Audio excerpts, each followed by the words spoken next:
In this week's lesson, we come to a rather surprising passage in Galatians chapter 5, verse 19 and 20. Here's what the Apostle Paul writes. Now the works of the flesh are evident: sexual immorality, impurity, sensuality, idolatry, sorcery, enmity, strife, jealousy, fits of anger, rivalries, dissensions, divisions, envy, drunkenness, orgies, and things like these. And here comes the key passage. I warn you, as I warned you before, that those who do such things will not inherit the kingdom of God.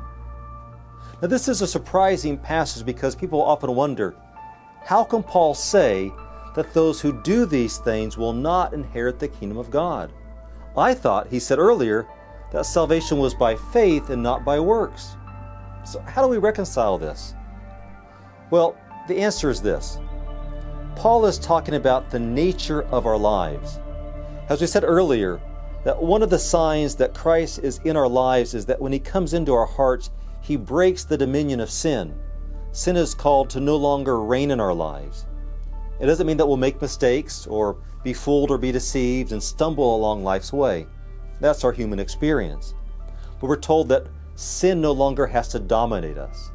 And so when Paul talks about these various works of the flesh, he's talking about a persistent, habitual, continuous, ongoing lifestyle devoted to these powers, all the powers of darkness. And Paul says, if these experiences dominate our lives, that they control us, that they rule over us, then Paul says, we haven't experienced the grace of Christ yet. And so for us, this is not an issue of Paul undermining the doctrine of salvation by faith. He's simply explaining to us that our actions do matter. Our actions can be an indication of whether or not we have a vibrant connection to Jesus Christ.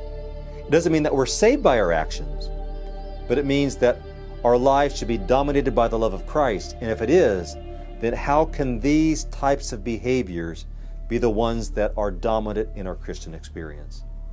We are saved by grace entirely, but salvation by grace also breaks the power of sin in our lives, and it no longer has to reign in our lives. And if it does reign, then it's an indication that we need to have a genuine conversion experience with the power of the resurrected Christ in our own personal lives.